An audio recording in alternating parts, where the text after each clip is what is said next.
اللهم صل على حبيبا نبي الشفيع صلى الله على محمد صلى الله عليه وسلم صلى الله على محمد صلى الله عليه وسلم. Assalamualaikum warahmatullahi wabarakatuh. Kembali lagi kami dari Pesantren Mahasiswa Bentala Insan Adabi akan kembali mengadakan diskusi yang ke-47 yang membahas terkait COVID-19 dan kemiskinan. Yang kita tahu sendiri bahwa COVID-19 ini sudah sekitar 1 tahun melanda negeri kita dan telah memberikan berbagai dampak kepada sendi-sendi kehidupan. Dan yang paling mungkin mencolok untuk terlihat dampaknya adalah sektor perekonomian, di mana perekonomian Indonesia mengalami perlambatan dan produksi pun mengalami penurunan. Bahkan banyak pekerja yang dirumahkan karena perekonomian itu sendiri melambat. Dan juga prediksi-prediksi ke depannya bahwa kemiskinan ini akan meningkat. Dan juga apakah kita ke depannya ini bisa mengantisipasi lebih baik COVID-19 dan juga menurunkan kemiskinan, itu akan dibahas lebih lanjut dan akan kita diskusikan pada malam hari ini bersama Mas Media Wahyudi Askar, PhD, selaku pembicara pada malam hari ini, yang akan sekitar 1 jam untuk diskusinya, dan nanti untuk tanya jawab sekitar 1 jam setelahnya. Kepada Mas Media, kami persilahkan. Baik, terima kasih Mas. Saya bisa panggil siapa Mas? Mas moderatornya. Iya, Mas, saya lupa memperkenalkan diri. Ya, saya bisa dipanggil Mas Hanif, Mas Media. Oh iya, Mas Hanif. Baik Mas. Berarti saya mulai ya Mas? Ya, monggo Mas. Bismillahirrahmanirrahim. Assalamualaikum warahmatullahi wabarakatuh. Selamat malam Bapak Ibu semua, teman-teman yang saya hormati, guru-guru saya, sahabat-sahabat dimanapun berada. Pertama saya mohon maaf karena tadi agak terlambat karena pas kebetulan sekali waktu Isya di sini. Jadi saya posisinya ada di Sumatera Barat. Itu jadi semakin ke barat akan semakin lebih lambat waktunya. Tapi alhamdulillah bisa bergabung dan saya kira ini juga internetnya mudah-mudahan lancar selama 2 jam ke depan begitu. Terima kasih Mas Hanif tadi sudah diantarkan. Saya terus terang bersyukur kepada Allah juga dan kepada semua yang telah merencanakan kegiatan ini. Kita bisa bertatap muka meskipun secara daring. Semoga forum ini bisa menjadi wadah atau wahana bagi kita untuk bisa selalu bertukar pikiran di tengah situasi sulit ini. Salawat dan salam kita sampaikan kepada Nabi Muhammad SAW. Semoga kita mesti terus berpegang teguh pada apa yang sudah beliau tinggalkan, yaitu Al-Quran. Dan Bapak Ibu semua, sahabat-sahabat saya, tadi juga sudah diberikan hantaran oleh Mas Hanif terkait diskusi kita pada siang ini. 1 jam ya Mas? 1 jam, jadi ini saya kira cukup panjang materinya, jadi saya sampai 9 akan ngomong sendiri gitu ya Mas ya? Ya, sekitar 1 Siap. jam Mas. Maksimal sih itu sebenarnya 1 jam. Oke, ya. Semoga 1 jam bisa saya lengkapi ya dengan materi yang mudah-mudahan bermanfaat insya Allah. Tapi sebelum sampai ke bahasan tentang COVID-19 dan kemiskinan ya sesuai juga judulnya, saya juga ingin sampaikan hari ini sebetulnya saya niatkan bukan datang sebagai pembicara gitu ya, karena saya yakin Bapak Ibu teman-teman di sini ilmunya justru jauh lebih banyak dibandingkan saya. Jadi bismillahirrahmanirrahim, 'alallah, la haula wala quwata illa billah. Jadi saya niatkan untuk belajar karena memang Allah mengisyaratkan bahwa yang menempuh jalan untuk mencari ilmu, Allah akan mudahkan baginya jalan ke surga. Amin ya rabbal alamin. Jadi hari ini saya akan mencoba memberikan materi yang saya kira tidak biasa ya, karena nanti saya akan menyampaikan beberapa angka, data gitu. Jadi mudah-mudahan, insya Allah pelan-pelan kita bisa sama-sama berdiskusi dan sebetulnya simple gitu. Terkait dengan COVID-19 dan kemiskinan, kita semua tahu bahwa kita hidup di zaman yang penuh ketidakpastian hari ini. Masyarakat sedang sulit gitu. COVID berdampak pada semua sektor. Tidak hanya orang kaya, tapi juga saudara-saudara kita yang tidak mampu. Gitu. Bahkan tidak hanya orang-orang yang di kota, bahkan di kampung-kampung. Saya ada kampung kecil, kampung kelahiran, itu sebetulnya jauh sekali dari kota, bahkan tidak pernah mengenal apa yang namanya vaksin, apalagi itu COVID begitu. Tapi sekarang mau nggak mau diwajibkan harus jaga jarak, pakai masker dan seterusnya. Tapi di balik semua itu ada suatu kenyataan yang tidak bisa kita pungkiri saat ini adalah meningkatnya ketidakpastian itu juga berimbas pada banyaknya angka pengangguran, kemudian kemiskinan gitu. Sehingga banyak masyarakat yang sekarang lari gitu pada hal-hal yang tidak baik. Saya biasanya di Jakarta itu setelah pulang sekolah dari Inggris awal tahun 2020 tahun lalu, dan di Jakarta memang situasinya sangat sulit begitu, banyak pengangguran dan seterusnya, sehingga memang angka perampokan, angka pencurian itu meningkat cukup signifikan. Di level akidah begitu, banyak pemuka agama yang saya kira juga sudah mulai khawatir begitu, sehingga memang terus disampaikan kepada umat.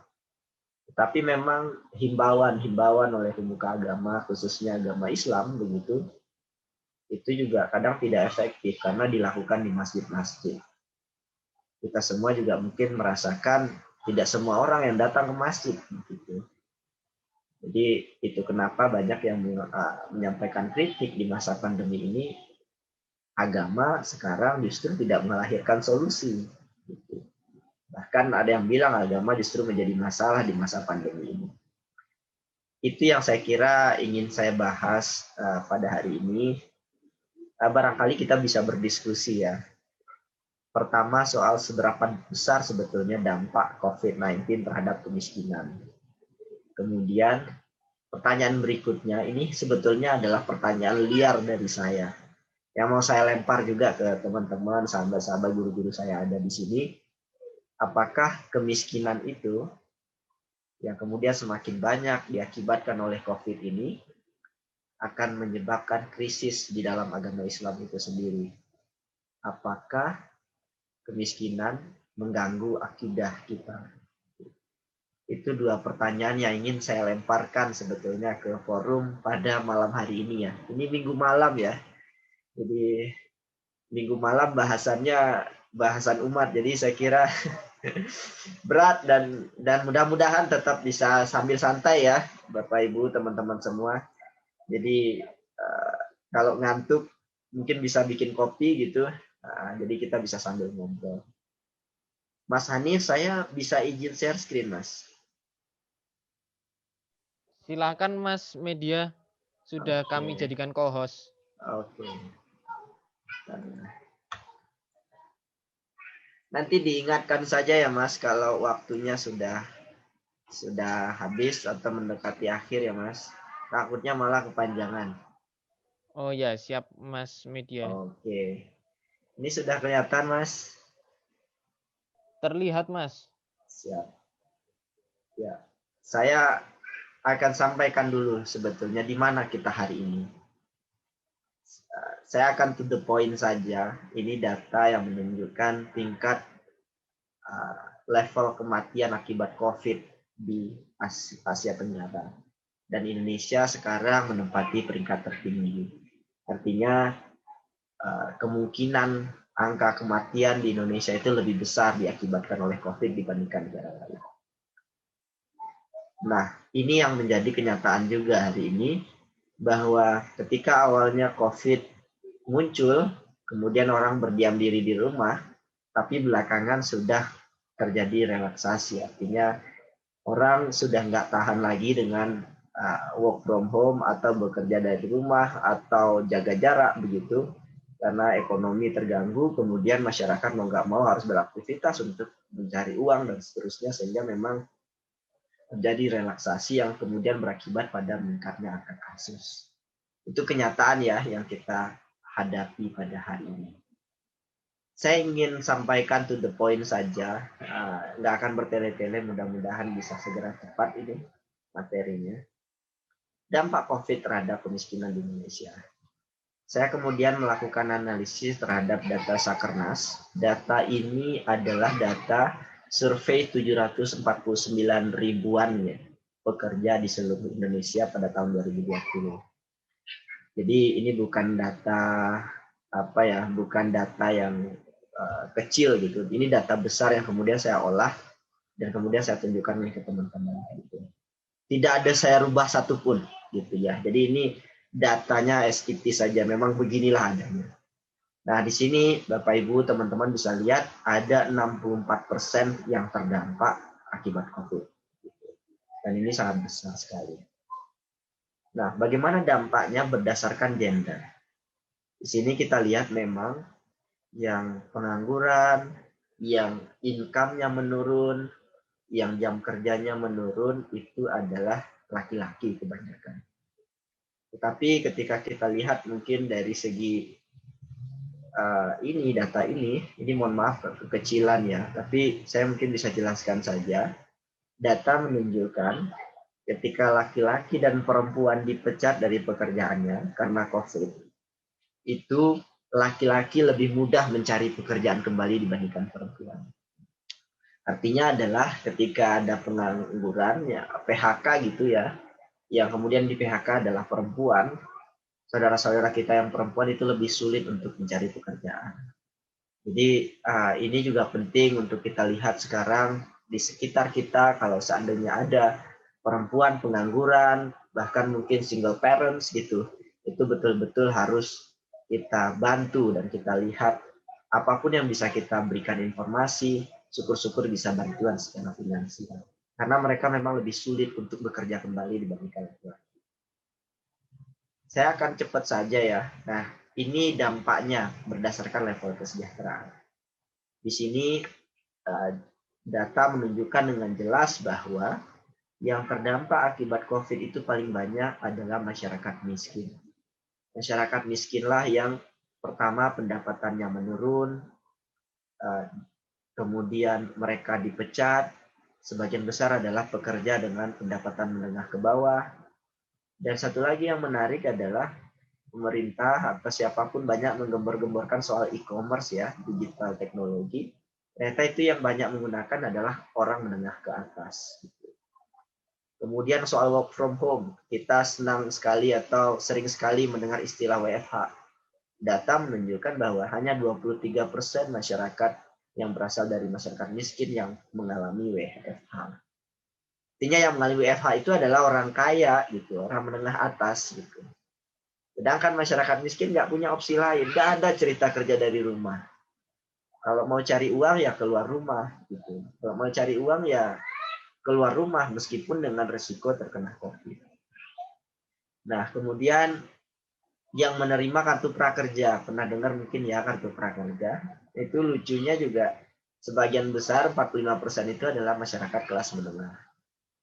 Bahkan ada 14% masyarakat kaya itu yang tetap menerima prakerja.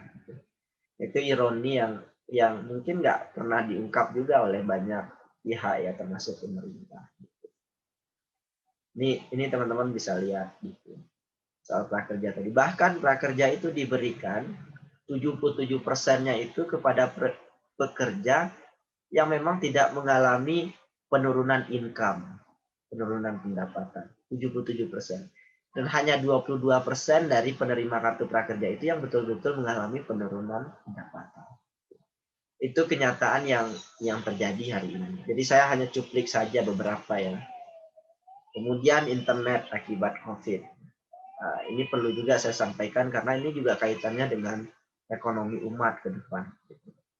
Kita lihat di sini terjadi pergeseran penggunaan internet. Artinya dengan adanya COVID, masyarakat semakin banyak menggunakan internet. Gitu. Ini saya kira juga menjadi renungan juga sebetulnya bagi model-model dakwah gitu yang bisa memanfaatkan teknologi. Jadi saya kira saya terus terang sangat mengapresiasi forum ini itu karena kalau kita berkumpul di masjid tentu nggak bisa ya gitu. Saya apalagi ada di kampung ini gitu, nggak mungkin bisa ketemu dengan Mas Hanif gitu.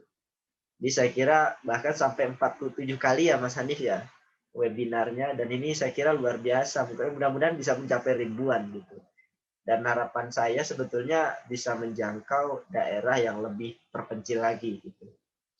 Saya dan teman-teman anak-anak muda kebanyakan itu sedang mengembangkan juga platform sekolah rakyat. Itu kita ngajar itu sampai ke daerah-daerah terpencil lewat platform online ini.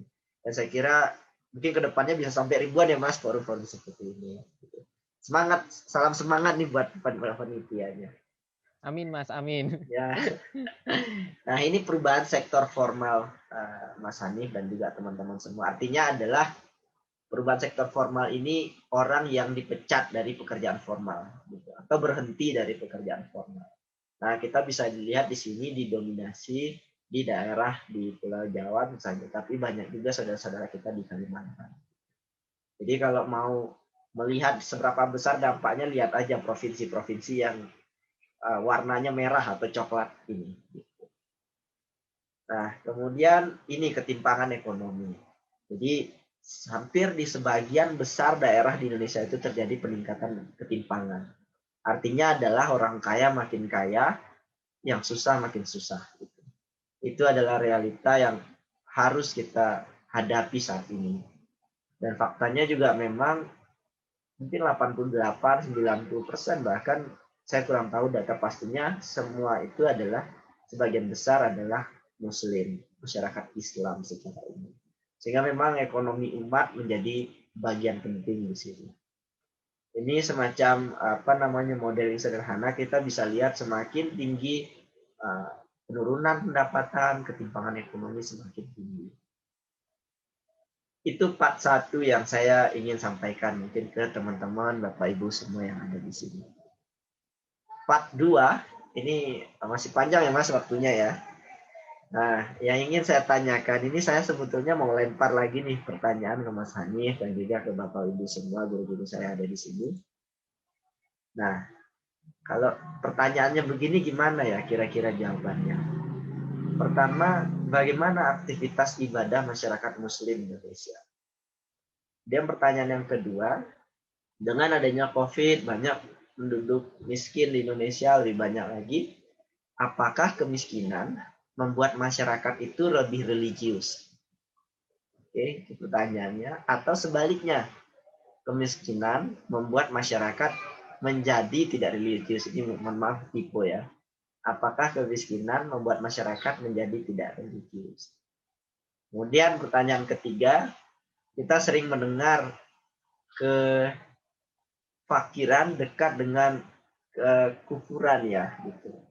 Nah, saya ingin jawab nih pertanyaan ini dan mungkin mau lempar juga ke teman-teman, apakah benar memang kemiskinan itu dekat dengan kekufuran? Jadi mudah-mudahan di sisa waktu ini kita bisa menjawab ini. Tadi saya sudah sampaikan data ya COVID-19 dan kemiskinan. Berikutnya saya mau lempar pertanyaan ini. Nah, untuk menjawab pertanyaan itu, ini sebetulnya adalah rasa penasaran saya yang sudah sejak lama gitu. Waktu studi di Manchester, saya sempat tinggal di Inggris 5 tahun dan pulang tahun lalu. Di sela-sela studi saya kemudian bertanya-tanya ya, ada seperti apa ya hubungan antara kemiskinan dan religiositas gitu. Itu hanya pertanyaan liar saja dan bukan riset saya sebetulnya, karena riset saya tentang kemiskinan. Nah, di data ini, teman-teman bisa lihat bahwa ada banyak sekali yang teori yang mengatakan seperti ini. Fraser ini bilang Dunia semakin menjadi religius karena orang miskin itu menyerahkan diri kepada Tuhan. Di thehumanist.com juga ini disampaikan bahwa mengapa orang miskin lebih religius. Nah, ini ada teori-teori yang kemudian dimunculkan soal bagaimana kemiskinan berkaitan dengan religiusitas. Nah, untuk menjawab itu, saya sebetulnya ini awalnya iseng gitu ya, menganalisis data dari Indonesia Family Life Survey. Teman-teman nanti bisa cek di Google datanya seperti apa. Jadi total respondennya itu adalah sekitar apa ya? Yang saya ambil ya itu ada setelah di coding dan di manage tertinggal 43.000 responden. Nah, apa yang saya temukan? Gitu. Saya coba jawab nih, bagaimana aktivitas ibadah masyarakat Muslim Indonesia. Ini semoga masih on semuanya ya. Oke. Pertama, kita bisa lihat di sini trennya di 4 agama besar di Indonesia. Buddha kebetulan saya tidak masukkan karena jumlahnya sedikit di sampel tersebut. Kita bisa lihat di sini trennya relatif hampir sama di setiap agama. Kita akan coba lihat lebih detail gitu. Tapi teman-teman bisa lihat di sini jumlah orang yang mengklaim cukup religius ya, gitu. Itu paling banyak. Gitu. Jadi mereka juga nggak memahami bahwa mereka sangat religius, tapi juga tidak religius, tapi meyakininya sebagai cukup religius. Itu yang paling banyak. Nah, di sini juga menariknya, yang religius juga cukup banyak dan berbanding lebih banyak ya, lebih tepatnya dibandingkan dengan yang tidak religius. Kita akan coba lihat lebih detail. Ini data jumlah masyarakat yang sholat per hari. Jadi dari 43.000 responden itu kemudian saya olah dan kemudian ditemukan data seperti ini. Nah, ditemukan bahwa yang sholat 5 kali sehari itu cukup banyak, bahkan mencapai angka 55%. Gitu. Dan yang sholat lebih dari 10 kali sehari itu ada 2%. Jadi semoga kita termasuk di golongan ini ya. Gitu. Dan juga semoga kita nggak masuk di golongan yang ini 8% itu yang nggak pernah sholat. Gitu. Oke, berikutnya saya ingin tunjukkan ini. Ini saya iseng sebetulnya awalnya. Persentase ikut pengajian. Nah, di sini kita bisa lihat sekitar 35% itu nggak pernah ikut pengajian. Tapi yang ikut pengajian setidaknya 1 kali sebulan itu cukup besar, ada 20%. Gitu. Dan yang at least 1 kali seminggu itu ada 23% juga. Jadi cukup besar. Nah, ini tingkat religiositas masyarakat gitu, seperti yang sampaikan tadi. Sebagian besar masyarakat Islam memahami mereka masuk dalam kategori cukup religius. Gitu. Ada 61% gitu. Dan 14% terang-terangan mengatakan tidak religius. Gitu. Dan ada 3% yang mengatakan sangat religius. Gitu. Jadi ini sebetulnya ada potensi bias juga ya tentunya. Bisa jadi orang yang sangat religius itu nggak mau jujur, bisa jadi. Jadi dia kalem gitu, rendah hati dan mengatakan jawabannya cukup religius. Itu bias biasa memang dalam survei. Gitu. Nah, ini yang saya mau lihat, mau kasih lihat jumlah sholat per hari berdasarkan umur. Jadi yang hijau ini yang sholat 5 kali sehari. Kita lihat yang hijau aja ya, yang clear. Jadi emang makin tua, kita makin sering sholatnya. Gitu. Jadi di umur 66 tahun itu masih makin sering sholatnya. Gitu. Tapi ada fase yang mau saya tunjukkan di sini ke Bapak Ibu, teman-teman semua, guru-guru saya di sini. Di umur 46 sampai 55 itu stuck garisnya, jadi cukup mendatar. Artinya di umur 46 dan 55 itulah kita diuji. Gitu. Jadi nggak banyak yang meningkat sholatnya di umur segini. Kalau kita pikir-pikir lagi ini kenapa? Sepertinya memang karena di umur 46 sampai 55 itu adalah masa di mana sebagian dari kita itu karirnya lagi mantap-mantapnya gitu. Ibaratnya ini kepala dinas gitu ya, atau manajer atau direktur utama di umur 46 sampai 55. Jadi dengan kesibukan gitu hari-hari, sehingga memang jumlah sholat perharinya tidak mengalami peningkatan. Ini salah satu refleksi juga sebetulnya bagi saya pribadi, jangan sampai seperti itu. Kemudian ini mengikuti pengajian berdasarkan umur, gitu ya. Nah, bisa kita lihat di sini yang tidak pernah mengikuti pengajian berdasarkan umur itu adalah umur yang besar dari 66, gitu. Artinya memang ketika kita udah tua nanti, ya gimana mau ikut pengajian udah nggak bisa gitu. Mau ke masjid udah susah gitu. Kaki juga udah sakit gitu ya. Nah, kayak di waktu masih muda inilah manfaatkan. Sebab belum tentu kita sampai di masa tua kita. Gitu. Kemudian, halo Mas Hanif, ini masih online nggak ya? Saya khawatir sinyal saya bermasalah. Iya, masih online, Mas. Masih Terdengar ya? jelas. Oke. Nah, ini juga jumlah sholat berdasarkan tingkat pendidikan. Ternyata memang Islamic School Graduated atau pesantren itu lebih banyak memang jumlah sholatnya secara rata-rata dibandingkan yang lain. Meskipun tidak cukup signifikan perbedaannya.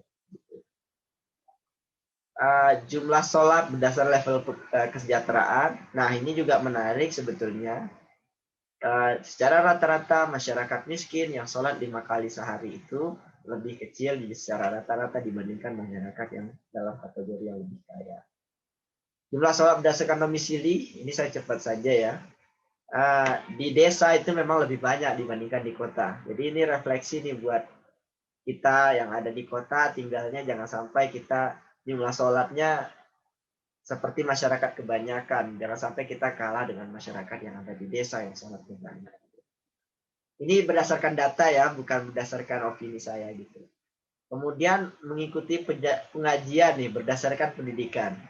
Nah, kalau teman-teman lihat di sini, itu hampir rata gitu. Artinya tidak terlalu signifikan pengaruhnya gitu, level pendidikan terhadap kecenderungan untuk mengikuti pengajian.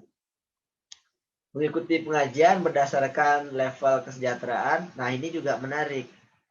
Masyarakat yang miskin gitu, meskipun tadi ini ya, ternyata yang mengikuti pengajian itu juga relatif tidak pernah mengikuti pengajian. Ini jadi refleksi terus terang buat saya pribadi gitu. Kenapa? Karena memang ketika kita sulit dengan ekonomi kita hari-hari gitu, nggak ada lagi waktu untuk sholat, untuk ikuti pengajian gitu. Ini suatu apa ya, renungan terus terang buat saya pribadi, karena banyak saudara kita yang memang nggak bisa mengikuti pengajian seperti ini karena memang masih berjibaku siang dan malam mencari nafkah. Jadi kalau di Jakarta itu pedagang-pedagang asongan, saudara-saudara kita yang proper koran, yang siang-siangnya itu luar biasa lelah gitu. Mana ada lagi waktu malam-malam untuk ikut pengajian. Jadi makanya teori awalnya memang kesejahteraan masyarakat itu sangat bergantung pada tingkat religiositas itu. Kemudian mengikuti pengajian berdasarkan domisili gitu. Dan nah ini juga menarik, di kota itu lebih banyak gitu, mengikuti pengajian ya dibandingkan di desa. Nah, ini key hipotesisnya kita akan coba jawab dan kemudian saya gunakan di sini model ekonometri. Pertama, saya menemukan bahwa tingkat religiositas itu berbanding lurus terhadap tingkat kebahagiaan. Saya mungkin nggak akan bahas detail ya di sini. Tapi pada intinya adalah semakin masyarakat itu religius, maka dia akan semakin bahagia dalam kehidupan sehari-hari. Kemudian dengan metode statistik, saya juga membuktikan bahwa kemiskinan itu berdampak signifikan terhadap tingkat religiositas. Di sini teman-teman bisa lihat mungkin yang backgroundnya ekonomi atau statistik juga sangat paham dan sangat bisa memahami cara membaca ini. Tapi pada intinya semakin kaya seseorang maka tingkat religiositasnya akan semakin baik. Tetapi ada tetapinya ya. Dengan saya bagi 5 level kekayaan, gitu, Ternyata juga data menunjukkan apabila orang itu kaya sekali, super kaya ya, ibaratnya crazy rich gitu ya, ternyata sholatnya juga tidak terlalu baik. Artinya orang-orang ini mungkin diuji dengan harta. Gitu. Jadi trennya itu nggak begini ya, gitu. Tapi ada pengecualian ketika level kesejahteraan itu sudah tinggi sekali, sudah kaya sekali, orang cenderung nggak sholat, gitu. Cenderung nggak ikut pengajian. Jadi ini saya kira refleksi juga terus terang untuk saya pribadi dan juga kita semua. Pertama, jangan sampai kita sia-siakan generasi kita, anak-anak kita gitu, menjadi miskin gitu, menjadi sulit hidupnya. Karena itu akan berpengaruh pada kemampuan mereka untuk memahami agama dan kemudian aktivitas keseharian mereka, sholat, pengajian dan seterusnya. Tetapi ketika mungkin saudara kita, anak-anak kita sudah sangat-sangat kaya gitu, data ini juga menunjukkan rata-rata sholatnya atau ikuti pengajian ini jadi lebih menurun. Artinya ketika Allah sudah memberikan kita rezeki juga jangan sampai kita kemudian abai dengan itu. Nah, ini setumpuk hikmah gitu ya. Saya juga sekali lagi ini bukan level kapasitas saya kira untuk memberikan tausiah atau mungkin nasihat, tetapi ini lebih ke refleksi bagi saya pribadi. Bahwa yang pertama saya juga ingin tekankan bahwa kebenaran gitu di dalam Islam bahwa agama membawa manusia dalam kebahagiaan itu bisa dibuktikan secara ilmiah. Gitu. Jadi banyak yang mengatakan bahwa kita tidak butuh lagi Allah gitu, kita tidak butuh lagi agama gitu. Karena ketika COVID-19 terjadi, yang kita butuhkan adalah uang gitu. Tapi ternyata uang adalah satu hal, tetapi di satu sisi kita tetap butuh pegangan gitu. Dan Islam menjawabnya dengan sangat-sangat baik begitu, bahwa ketika orang beriman itu diuji oleh Allah, maka dia akan tetap tenang gitu dan bahagia karena kita meyakininya ya innalillahi wa inna ilaihi raji'un. Semua memang ketika kita diuji adalah yang kita miliki milik Allah dan akan kembali kepada Allah gitu. Sehingga memang banyak di antara saudara kita yang tidak percaya agama begitu ketika diuji dengan COVID gitu, apakah itu usahanya tutup gitu dan seterusnya, kemudian menjadi stres gitu. Nah ini yang perlu kita bantu saudara-saudara kita. Maksudnya dari segi keumatan jangan sampai kita terjebak gitu oleh kesulitan yang luar biasa akibat COVID ini. Gitu. Berikutnya ini juga yang saya kira refleksi untuk saya pribadi bahwa manusia diuji dengan kekayaan dan kemiskinan gitu. Dalam konteks kemiskinan gitu, ya memang ini saat-saat sulit gitu, di mana Allah menguji kita ya dengan COVID ini. Gitu. Nah, pada saat yang sama juga kekayaan membuat kita goyah seperti yang saya sampaikan tadi dan membuat kita jauh dari agama gitu. Jadi dengan kesulitan yang dihadapi oleh umat saat ini gitu, jangan sampai kita lupa gitu, karena memang ini adalah ujian dari Allah. Kita yang perlu kita lakukan adalah melakukan yang terbaik begitu. Tapi kita juga tidak perlu stres, artinya sampai pontang-panting, sampai sakit 24 jam kerja itu juga tanpa henti atau tanpa sholat, tanpa mengingat Allah itu juga tidak baik gitu. Karena banyak juga saya lihat orang yang mencari hidup begitu, tapi tak sempat menikmati hidup begitu. Jadi cari makan tapi nggak sempat makan gitu. Nah, bahkan saya pribadi kadang juga seperti itu gitu. Jadi online meeting apa segala macam, makan nggak sempat gitu. Efeknya sakit malah menyia-nyiakan nikmat Allah gitu. Jadi ini saya kira refleksinya. Dan berikutnya adalah ini karena waktu juga, tak ada yang bisa memastikan umur manusia gitu. Jadi jangan pernah berpikir beribadah hanya di hari tua gitu. Dengan COVID-19 ini gitu, awalnya saya berpikir hanya orang tua yang kemudian terdampak signifikan atau orang-orang yang sakit. Tapi belakangan data juga menunjukkan banyak juga saudara-saudara kita yang umurnya masih muda tetapi juga terserang COVID dan dipanggil oleh Allah gitu. Artinya ini COVID harusnya juga menjadi refleksi untuk kita semua. Kita belum tentu sampai pada umur 60 tahun. Kalau data tadi menunjukkan 60 tahun baru sholatnya 5 kali atau lebih dari 5 kali sehari ya. Nah, siapa yang bisa memastikan kita sampai di umur 60 tahun gitu. Jadi memang tidak bisa gitu. Makanya memang betul sebagaimana hadis riwayat Bukhari yang mengatakan kenikmatan itu membuat manusia tertipu gitu. Nikmat sehat, nikmat waktu senggang gitu. Makanya selagi waktu masih ada, saya kira juga di masa COVID ini jangan sampai kita sia-siakan gitu waktu kita gitu. Karena memang akan sangat berbahaya ketika hati dan mata kita ditutup oleh Allah gitu. Jadi saya kira juga beruntung juga kita hari ini, saya yakin ketika azan terdengar itu masih keinginan untuk sholat itu masih tinggi gitu. Jadi masih bergetar gitu hatinya. Ini slide 39 nggak tahu udah sampai 39. Nah, pendidikan tidak menjamin seorang lebih taat dalam beribadah gitu. Tadi kelihatan ya.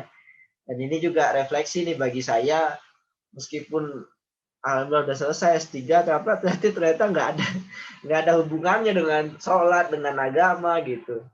Dan ini juga jangan sampai kita sekolah tinggi gitu, tapi juga kufur kemudian terhadap nikmat Allah. Nah, ini saya kira yang terakhir, yang paling penting dibandingkan banyak solusi yang ditawarkan oleh banyak orang sekarang itu. Bahwa memang zakat, infak, dan sedekah adalah kunci di masa pandemi ini. Bapak Ibu, teman-teman bisa lihat di sini, ada tren memang ketika COVID itu terjadi di bulan Maret, angka zakat itu meningkat. Ini bisa dilihat di Google Trends ya, untuk mengecek tren orang mencari keyword zakat. Jadi di masa pandemi awal di bulan Maret, April, Mei itu banyak yang mengeluarkan zakat. Baru kemudian ya nggak ada lagi gitu ya, nggak jadi tren lagi. Kemudian di akhir tahun jadi tren lagi karena memang akhir tahun orang ngeluarin zakat mal. Begitu juga dengan sedekah ya. Jadi yang sedekah, tren keyword sedekah itu tinggi di masa awal-awal COVID, tapi kemudian turun lagi gitu. Artinya kita perlu menjaga konsistensi ini gitu. Bahwa zakat bukan hanya pada saat dulu pandemi lagi booming, tetapi juga saat-saat ini gitu, karena pandemi masih terjadi gitu. Begitu juga sedekah dan infak gitu. Jadi itu memang harus terus kita jaga gitu. Dan ini satu lagi, ini refleksi terus terang ini untuk saya pribadi. Saya juga iseng ini sebetulnya ngecek keyword tertentu di Google Trends. Ternyata memang pada saat awal-awal WFH dulu gitu, itu keyword sholat meningkat gitu. Artinya orang semakin banyak mencari keyword sholat di Google. Apakah itu karena memang di rumah atau khawatir takut mati gitu ya. Dan keyword zikir Al-Quran juga meningkat gitu. Tetapi pada saat bersamaan, keyword download film sama drama Korea itu juga meningkat pada saat pandemi. Artinya yang ingin saya sampaikan adalah kita diuji dengan pandemi ini, tapi masing-masing kita punya caranya sendiri untuk keluar dari pandemi ini. Nah, doa saya juga dan mungkin kita semua harapannya adalah bagaimana kita keluar dari pandemi ini dengan aktivitas-aktivitas yang produktif. Nggak harus melulu soal agama gitu ya, tapi juga soal produktivitas kita dalam bekerja gitu, produktivitas dalam berkomunikasi dengan orang tua gitu, intensitas kita berkomunikasi dengan keluarga, anak, istri dan seterusnya. Semoga kita keluar gitu, escape dari COVID-19 yang melelahkan ini dengan aktivitas-aktivitas yang produktif. Saya kira itu Mas Hanif. Saya nggak tahu ini udah 1 jam dan mungkin kita bisa lanjutkan dengan berdiskusi gitu Mas Hanif. Atau ya. Ya, Mas, sebenarnya masih ada 10 menit. Ini Oh, mohon maaf kepada saudara-saudara karena dari kamera saya ini emang bermasalah setelah dimatikan kadang. Iya. Ya, ini mungkin sudah bisa teman-teman, saudara-saudara sekalian, jika ingin bertanya bisa menggunakan fitur Raise Hand atau nanti bertanya melalui kolom chat dengan format yang sudah saya bagikan. Nah, ini karena mungkin sebagai awalan saya juga menanggapi sedikit Mas terkait pemaparan gitu ya. Tadi mungkin saya sebagai anak ekonomi pembangunan sebenarnya juga Mas jurusannya sedikit terbiasa dengan data-data yang cukup banyak tadi. Bahkan saya juga cukup kaget ketika melihat ada data terkait orang sholat itu. Saya kira malah mungkin tidak banyak peneliti yang mengkuantifikasi lah terkait sholat ataupun mungkin terkait puasa gitu ya. Nah, yang saya cukup tertarik itu sebenarnya terkait religiusitas yang sebenarnya tidak berdampak ya, ketika orang kaya itu sebenarnya juga masih religius ternyata. Nah, tadi dipaparkan ternyata sebenarnya orang kaya itu bisa tetap religius. Tidak hanya orang yang mungkin dulu dipikirkan bahwa sebenarnya orang-orang miskin itu malah lebih religius daripada orang kaya. Tetapi data tadi menunjukkan bahwa orang kaya itu sebenarnya punya potensi juga yang lebih besar daripada orang miskin untuk religius. Karena dalam pikiran saya bahwa karena orang kaya ini sudah terpenuhi kebutuhan primernya terkait makan, terus pakaian, bahkan tempat tinggal itu sudah terpenuhi, jadi mereka tidak banyak perlu berusaha untuk memenuhi kebutuhan primer, jadi bisa digunakan waktunya untuk beribadah sehingga lebih religius. Dan juga yang menurut saya menarik ini adalah terkait tadi potensi ziswaf, zakat, infak, sedekah dan wakaf. Ya di situ saya kira malah salah satu yang mungkin bisa berefek besar gitu ya. Entah apakah ada yang meneliti atau tidak, karena dari situ fungsi masjid ataupun lembaga-lembaga ziswaf lainnya bisa memberikan secara langsung kepada orang-orang yang membutuhkan. Karena terkadang mungkin di pemerintahan sendiri data-datanya itu masih belum terperbarui. Karena saya sempat berbincang dengan pejabat daerah di daerah saya seperti itu, bahwa data itu masih kadang ada sedikit kurang pembaruan di pemerintah. Jadi menurut saya bahwa penggunaan zakat, infak, dan sodako ini bisa lebih berefek karena yang memberikan mereka sudah tahu secara langsung mana orang yang benar-benar miskin atau mereka udah mampu ataupun malah sudah sangat mampu, sehingga mereka bisa lebih tepat dalam memberikan zakat, infak, atau sodako itu. Nah, itu mungkin sedikit tanggapan saya terkait penyampaian pada malam hari ini. Saya boleh mungkin menanggapi sedikit ya Mas terkait data tadi. Sebetulnya saya lahir dan dibesarkan itu di sekolah negeri Mas gitu. Tapi memang beberapa kesempatan itu menikmati proses sekolah di sekolah Islam begitu. Tapi saya nggak pernah membayangkan juga kemudian melakukan penelitian tentang religiusitas gitu dengan menggunakan data statistik, karena ini bukan penelitian saya. Tetapi belakangan saya sadar bahwa umat atau masyarakat secara umum itu perlu memahaminya dengan pertama dengan tauhid gitu ya, dan yang kedua dengan scientific evidence gitu Mas. Jadi saya kira ini juga tantangan ya, saya kira ke peneliti-peneliti muslim untuk bagaimana menggunakan data-data yang ada itu bisa ditafsirkan, diterjemahkan sehingga bisa lahir solusi-solusi dari data itu. Efeknya akan luar biasa. kita bisa meyakinkan secara akidah begitu masyarakat, dan bersamaan kita juga bisa yakinkan secara data begitu, dan ketemu solusi yang lebih efektif begitu. Dan soal masyarakat miskin tadi yang awalnya cenderung lebih religius gitu ya Mas. Saya juga awalnya berpikir seperti itu Mas gitu. Tapi setelah saya baca data ini, saya kemudian juga jadi sadar bahwa memang masyarakat miskin itu mengalami berbagai kesulitan dalam kehidupannya seperti yang Mas Hanif sampaikan tadi, sehingga mereka memang tidak memiliki kesempatan untuk meningkatkan kemampuan atau pemahaman keislamannya. Kita bisa bayangkan masyarakat yang hidup dengan uang $1, $2 per hari, itu berarti 20.000, 30.000 sehari gitu pendapatannya. Jadi hidup masyarakat miskin itu, saudara-saudara kita itu nggak jauh-jauh dari pekerjaan informal, buruh atau pekerja kasar gitu. Nah, kadang-kadang ada uang lebih gitu ya. Kadang-kadang nggak ada uang lebih sama sekali gitu. Dan $2 itulah 30-40 ribu lah yang menjadi rata-rata pendapatan per hari gitu.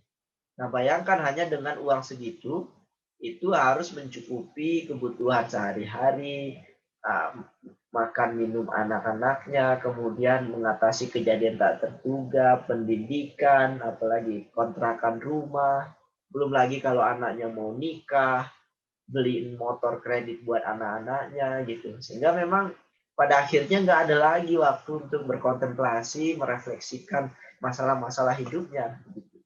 Sehingga banyak juga yang kemudian yang menjadi ateis atau menganggap Tuhanlah yang membuatnya menjadi miskin. Gitu.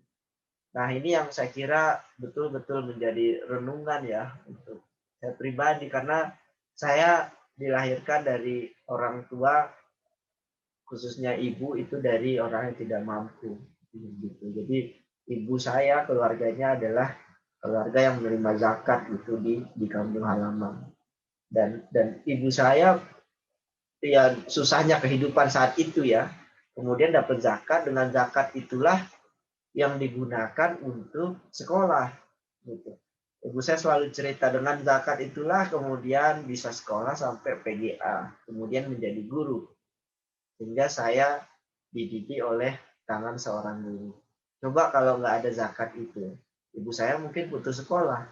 Kalau ibu saya putus sekolah berarti ya kalau berandai-andai ya, berarti ibu saya adalah petani gitu, ke ladang, kebun karet di kampung. Dan saya juga belum tentu bisa sekolah di sekolah negeri, dapat pendidikan yang baik, dan belum tentu bisa sekolah di negeri. Artinya kalau Mas Hanif juga menyinggung soal zakat tadi, contohnya nggak jauh-jauh jujur aja. Contohnya saya pribadi gitu, yang mungkin saya bisa ceritakan di sini sebagai ini ya. Contohnya adalah saya pribadi, dan itulah efeknya. Mungkin ibu saya nggak merasakan dampak langsungnya, tapi untuk generasi-generasi setelahnya itu luar biasa gitu. Sekarang saya ke kampung, pulang ke kampung juga orang-orang kampung saya juga semuanya juga pada tahu bahwa ibu saya dulu menerima zakat dan sekarang anaknya bisa lulus S3 di luar negeri.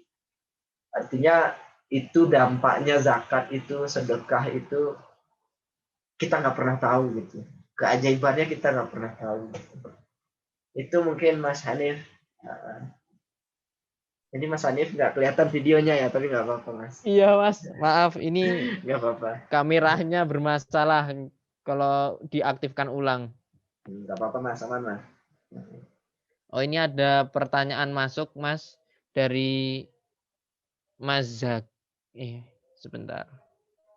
Oke. Dari Mas Zaki. Nah, ini masjid sering diidealkan dalam wacana sebagai pusat peradaban.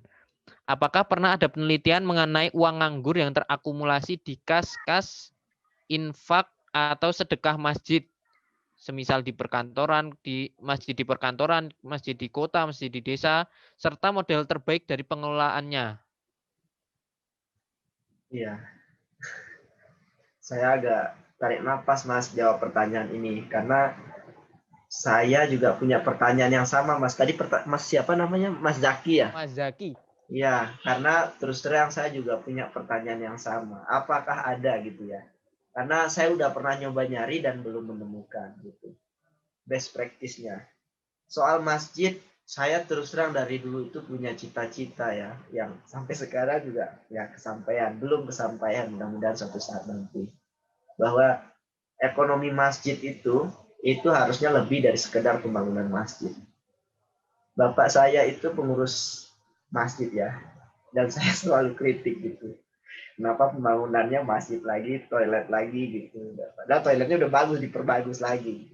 Marmernya udah bagus, diganti lagi marmer yang baru. Kenapa bukan untuk ekonomi umat? Diskusi-diskusi, tapi ternyata kendalanya itu cuma satu. Nggak ada yang pertama melakukan desain untuk pengelolaan itu, kemudian yang kedua nggak ada yang mengeksekusi.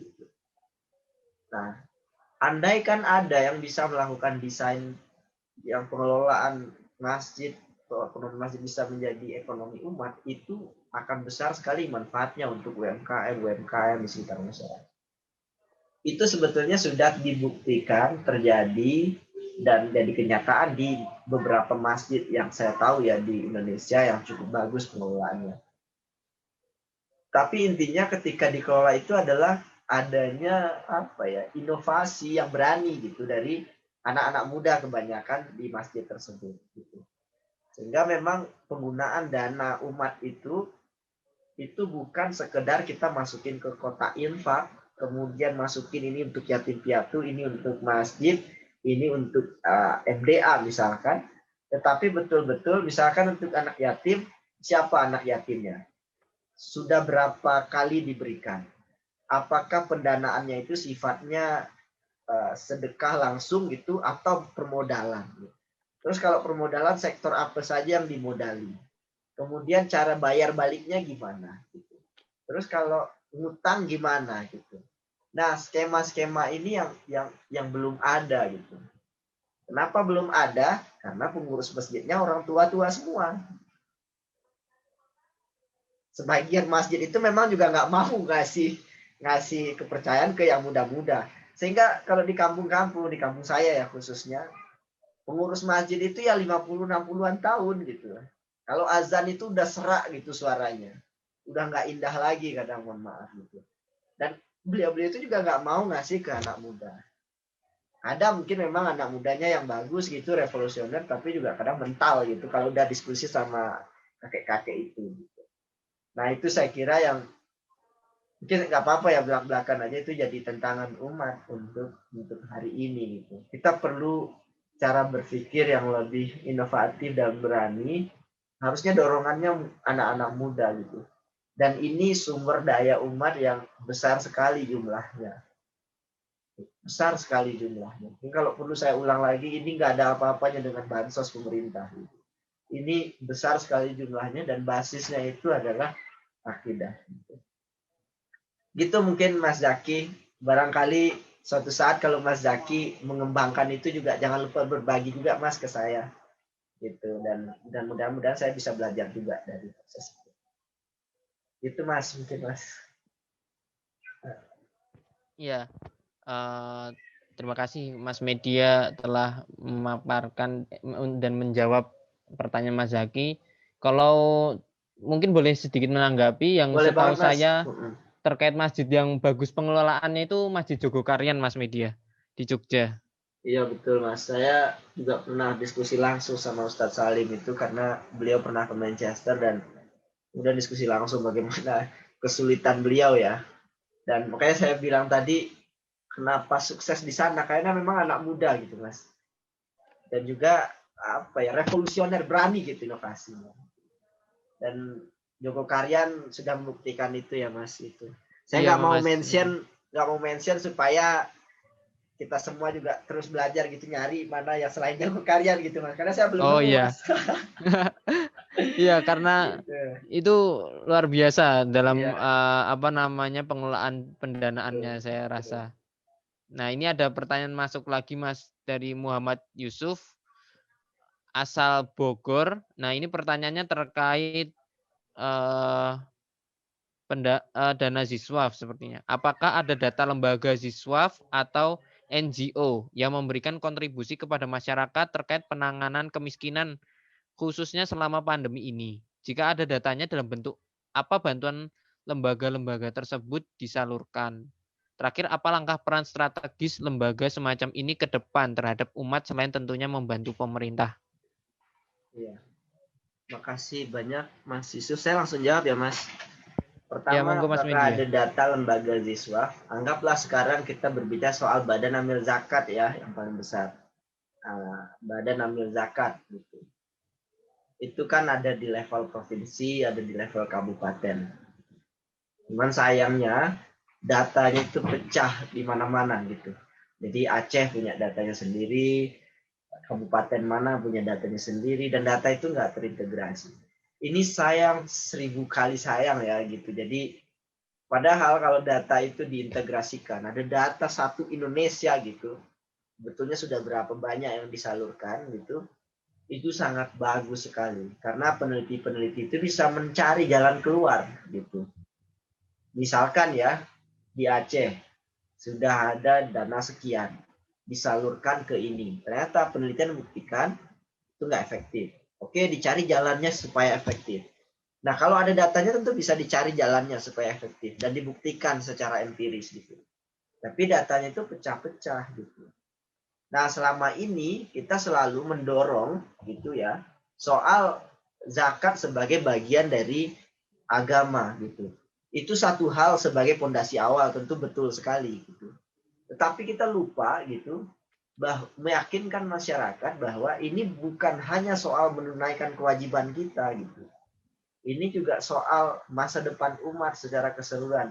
Kalau kita bisa tunjukkan, ini khusus kritik saya ya untuk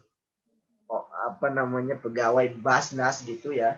Kalau bisa ditunjukkan secara data, ini loh Pak datanya masyarakat yang sudah kaya gara-gara zakat, masyarakat yang sudah keluar dari garis kemiskinan gara-gara zakat, ini loh Pak jumlahnya, ini profilnya, itu luar biasa, masyarakat akan yakin. Tapi ketika sosialisasi yang ditonjolkan itu lagi Pak, kita harus berzakat sebagai bagian. Itu satu hal, tapi masyarakat tuh butuh imajinasi gitu ya, yang lebih dari sekedar kewajiban kita untuk menunaikan zakat gitu. Ya, masyarakat itu butuh bentuk nyata dari kontribusinya. Misalkan saya memberikan zakat, saya ingin lihat nih, zakat saya ini sudah dimanfaatkan oleh si A gitu. Sehingga saya kemudian yakin, oke, saya akan semakin rajin lagi berzakat gitu. Nah, itu yang saya kira jadi sekaligus juga mungkin catatan gitu. Mungkin datanya bisa jadi ada, tapi nggak dipublish, saya nggak tahu juga gitu. Atau mungkin memang pengelolaan manajemen datanya yang memang belum baik gitu. Kalau mau melakukan riset ya akhirnya terpecah gitu. Jadi provinsi mana gitu atau kabupaten mana gitu. Yang data nasional itu saya belum nemu gitu. Nah, kemudian langkah strategis lembaga semacam ini ke depan terhadap umat gitu. Makanya menurut saya kebijakan berbasis data dan evidence itu perlu gitu. Termasuk soal zakat ini gitu. Untuk siapa disalurkan, efektif atau tidak, itu bisa dijelaskan secara sains gitu. Dan sebelum mengambil kebijakan, gunakan data-data yang ada gitu. Termasuk soal optimalisasi zakat gitu. Saya ini hanya selentingan aja ya. Andaikan pemerintah gitu atau yang narikin zakat punya data soal seberapa religius masyarakat, itu akan sangat baik. Kenapa? Karena logikanya orang yang paling religius itu adalah orang yang paling mau memberikan zakat. Oke, itu yang pertama. Itu bisa di cross silang dengan orang yang paling religius dengan data jumlah kekayaan umat atau kekayaan seseorang. Sehingga ketika sudah ada dua nih ya, pertama dia sangat religius, kedua dia sangat kaya, ya udah fokus ke itu aja dulu gitu. Fokus ke masyarakat golongan ini aja dulu, masyarakat kaya yang beruang gitu, kemudian dengan masyarakat yang tingkat religiusitas tinggi.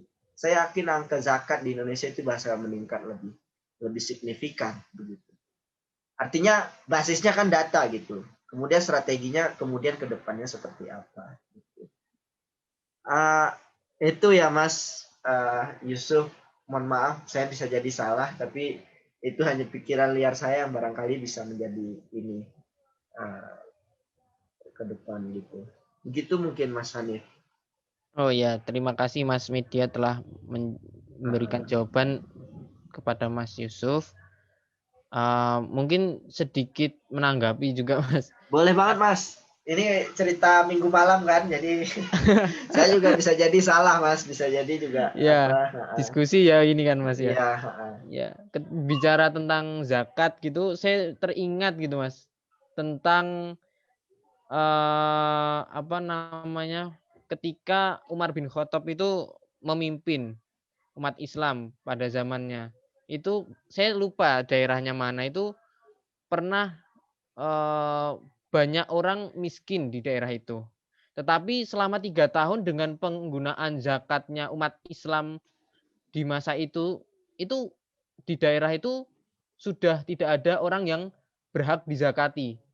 Nah, itu saya sempat terpikirkan sebenarnya apakah ini karena baiknya pengelolaan orang-orang di zaman itu untuk mengelola mana yang untuk uang dikonsumsi dan mana untuk uang yang mungkin berusaha usaha di dagang ataupun di pertanian. Nah, itu mungkin yang kurang ya di saat ini di masyarakat kita bagaimana mengelola uang itu dengan baik. Itu sih Mas untuk tanggapan kecil saya. Saya kira saya sepakat Mas. Ini juga soal strategi gitu ya.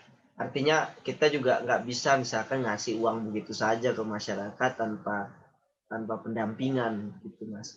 Saya sepakat sekali Mas, karena Rasul juga memberikan teladan gitu. Ketika saya ingat kisah di mana suatu hari lelaki Ansor datang ke Nabi kemudian meminta bantuan gitu. Apa yang saya bisa berikan gitu. Rasul menanyakan dan waktu itu disampaikan bahwa lelaki Ansor itu minta pakaian gitu ya. Tapi kemudian Rasul memberikan uang gitu ya, sehingga saya 2 dirham gitu. Yang 1 dirham untuk beli pakaian, 1 lagi digunakan untuk membeli kapak gitu ya. Kemudian dengan kapak itulah Rasulullah meminta lelaki Ansar itu untuk mencari kayu. Hingga kemudian lelaki Ansar itu balik lagi dengan uang 15 dirham begitu. Artinya dari kisah ini kita bisa melihat bahwa satu hal Rasul itu peduli gitu dengan masyarakat miskin, tapi Rasul juga memberikan bantuan modal tentang bagaimana menggunakan uang itu dengan baik gitu. Jadi juga diberikan solusi gitu, didampingi gitu. Sehingga tidak cukup hanya memang dengan peduli berbagi gitu, tapi juga dijelasin juga ini uang bisa digunakan buat apa gitu. Jadi sama misalkan kita ngasih ke orang lain 100.000 mungkin besar gitu ya, cukup gitu. Tapi kalau 100.000 kemudian kita juga kasih solusi, 100.000 ini bisa dipakai buat apa, ini buat apa. Mungkin 100.000 itu bisa jadi 1 juta gitu. Jadi mungkin itu soal strategi juga yang mudah-mudahan kita juga bisa lebih baik gitu Mas dalam mengelola dana umat ini gitu. Itu mungkin Mas Hanif, mohon maaf ya, kalau ada Mas kekurangan. Media. Ini ada pertanyaan masuk dari Mas Anuriansyah. Asalnya Bandung. Nah, ini pertanyaannya terkait hubungan dari pendidikan sama religiusitas. Nah, ini Afwan Mas, apakah data itu diambil dari berbagai wilayah di Indonesia? Dan yang cukup kaget dari data itu menunjukkan bahwa tingkat pendidikan tidak relevan dengan tingkat religiusitas. Apakah pendidikan hari ini itu didesain untuk menjauhkan dari religiusitas? Iya, pertanyaannya sulit ini Mas. Iya.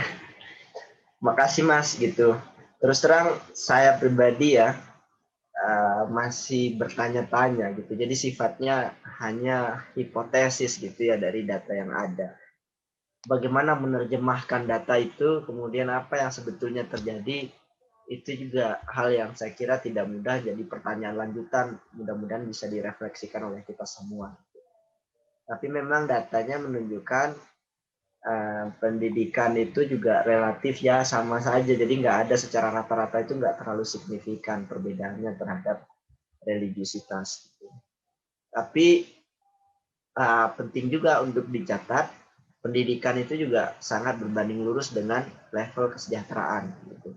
Kalau level kesejahteraan tadi kan udah kelihatan ya Mas datanya menunjukkan memang masyarakat miskin itu secara rata-rata itu tidak lebih baik gitu dibandingkan masyarakat menengah atas gitu, dalam hal religiusitas. Jadi memang ini perlu dibaca lagi dengan hati-hati soal pendidikan ini kenapa gitu. Tapi kalau boleh menjawab Mas, ini adalah jawaban subjektif ya Mas. Apakah pendidikan hari ini itu didesain menjauhkan dari religiusitas? Kalau jawaban saya bisa jadi gitu. Atau mungkin saya pengen sekali meneliti ini lebih jauh, cuman ini bukan bukan bidang saya gitu. Cuman saya hanya menceritai ini. Bapak saya itu dibesarkan di Surau. Kebetulan kami dari Sumatera Barat.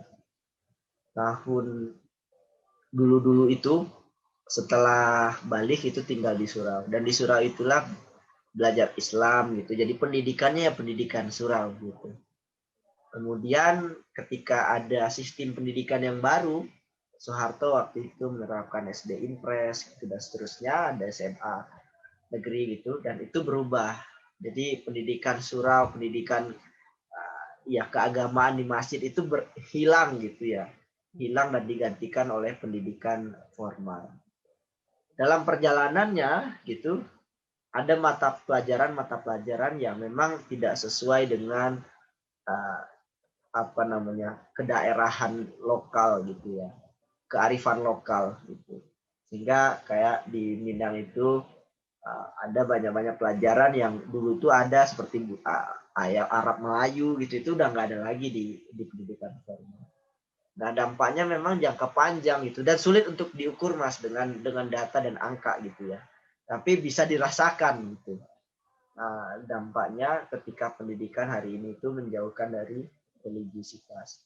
Nah ini juga soal pertarungan ideologi ke depan. Sebab pendidikan formal yang cenderung mengarah pada pendidikan yang jauh dari nilai-nilai Islam dengan atas nama kebebasan akademik dan seterusnya, itu adalah sebuah ideologi gitu. Dan sebaliknya ideologi soal bagaimana memasukkan nilai-nilai Islam ke dalam pendidikan formal khususnya untuk masyarakat Muslim itu juga adalah sebuah ideologi. Jadi ini adalah soal meyakinkan, soal regulasi juga, soal bagaimana kita juga ke depan melihat bagaimana pendidikan yang efektif untuk anak-anak kita. Saya punya anak tapi masih kecil gitu, saya pun ragu dan mengerikan kayaknya melihat ke depannya itu seperti apa gitu. Misalkan ya, saya pengen nanti masukin anak saya di pesantren gitu. Tapi pesantrennya di mana gitu. Terus di sisi lain juga khawatir kalau nanti masuk pesantren, ini terus terang saja ya, saya belak-belakan. Mungkin ini dirasakan keresahan oleh banyak orang tua.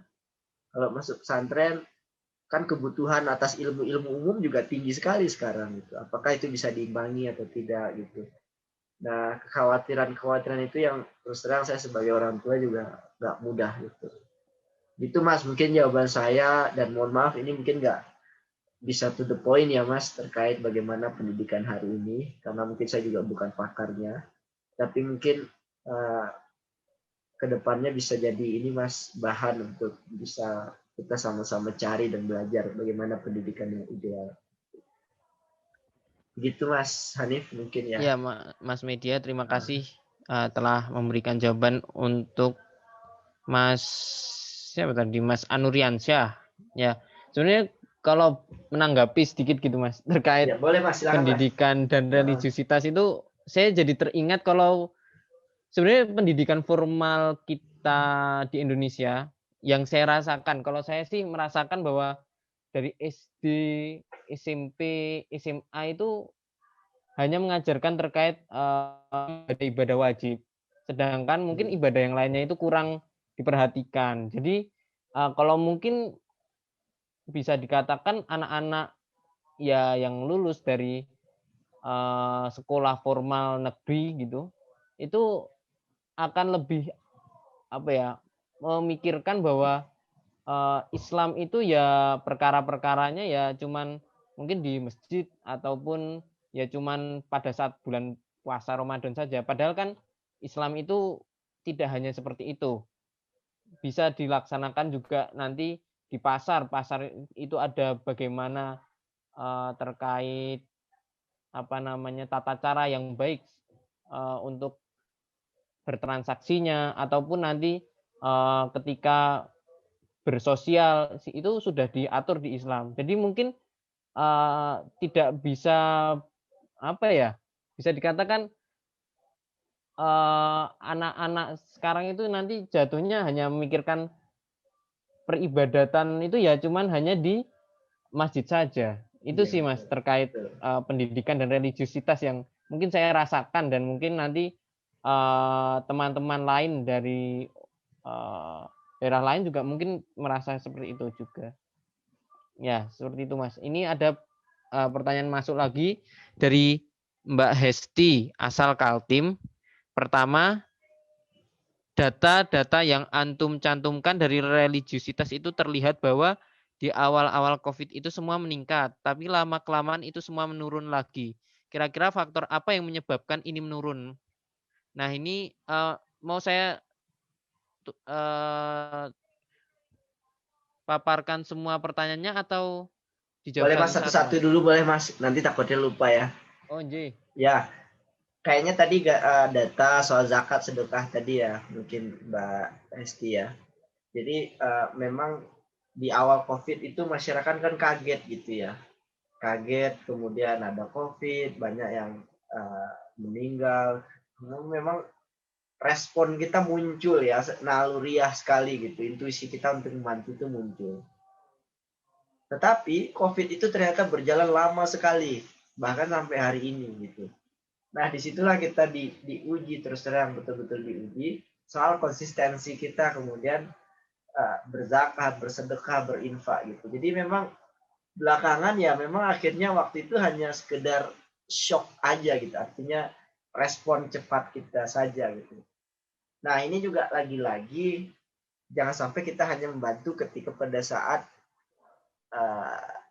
booming saja gitu. Padahal kenyataannya di sekitar kita banyak sekali yang sebetulnya bisa dibantu. Dan mungkin bantuannya juga nggak melulu soal ini ya, soal finansial, tetapi juga mungkin sesederhana nasihat, informasi gitu, atau perhatian gitu untuk saudara-saudara kita gitu. Jadi ini juga sama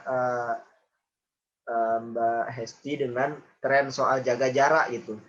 Dulu ya orang menjaga jarak, takut banget sama COVID gitu, takut mati gara-gara COVID gitu.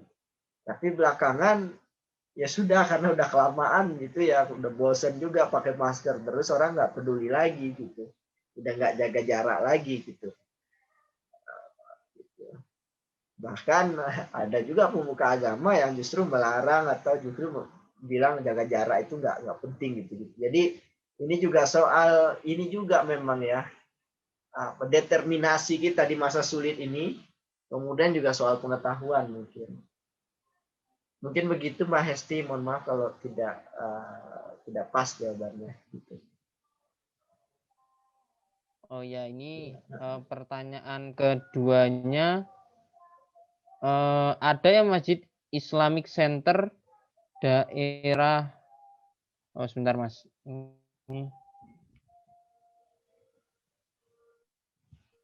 Oh ini, ada Masjid Islamic Center daerah saya yang bisa dibilang paling besar. Tapi beberapa kali mahasiswa yang ingin mencoba melakukan penelitian di situ, khusus dalam pengelolaan ZISWAF, sangat susah. Bahkan setahu saya belum ada yang bisa tembus untuk melakukan penelitian di situ. Jadi seperti apa seharusnya pengelolaan ZISWAF di masjid yang sebesar itu? Apakah memang transparansi dalam pengelolaan itu disembunyikan?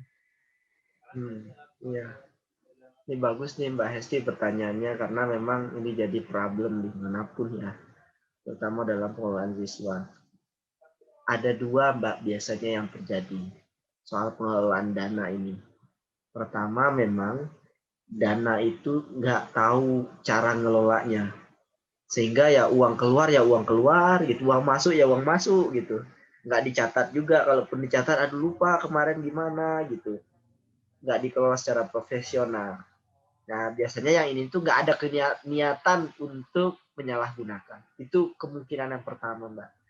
Yang kedua adalah memang disalahgunakan gitu. Artinya mungkin bukan dicuri juga gitu ya, tapi penyalurannya nggak benar, diserahkan ke orang ini, kelompok tertentu dan seterusnya. Biasanya dua itu yang terjadi, sehingga memang transparansi pengelolaan ziswaf di masjid, apalagi masjid yang besar sekali, itu sangat penting, sangat-sangat penting. Nah juga sekarang kan dunia kita sudah open gitu ya, nggak ada lagi data-data yang disembunyikan. Kita nggak lagi hidup di zaman Orde Baru yang data-data krusial itu disembunyikan. Bahkan di level pemerintah, semua data juga harus dibuka ke publik. Ada undang-undang yang mengaturnya. Gitu. Justru pengelolaan siswa ini di masjid yang menurut saya ketinggalan. Gitu. Jadi memang harus transparan, Mbak, syarat saya, dan juga keharusan ya soal akuntabilitas itu. Saya ini juga punya keinginan besar sebetulnya, tapi juga nggak ada energi juga mewujudkannya. Pernah punya mimpi untuk membuat pengelolaan masjid itu secara digital gitu. Jadi contohnya ketika orang masuk masjid itu bisa langsung kelihatan berapa jumlahnya. Karena ada AI, ada artificial intelligence, atau ada sensor gitu. Jadi kelihatan. Jadi ketika orang masuk pintu masjid, nambah satu angkanya. Sehingga bisa dipantau terus itu subuh udah berapa, yang ini, dan dilihat dari bulan ke bulan, jangan-jangan makin lama makin turun orang yang sholat subuh. Jadi dan juga digitalisasinya nggak cuma soal itu, tapi juga soal pendanaan tadi gitu. Pendanaan tadi misalnya di share gitu ke seluruh warga kampung itu lewat teknologi. Ada aplikasi yang memungkinkan jamaah bisa melihat pengelolaan itu dengan baik.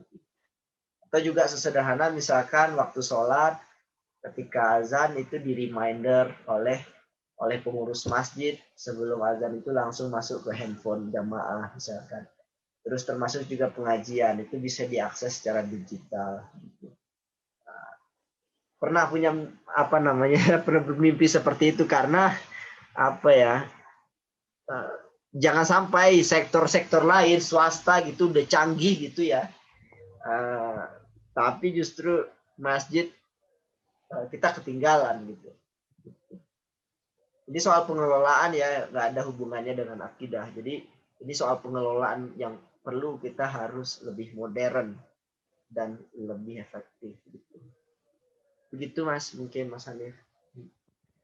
Ya Mas Media, ini ada peserta yang ingin bertanya langsung. Dari Mas Reza Syam Pratama, dipersilakan.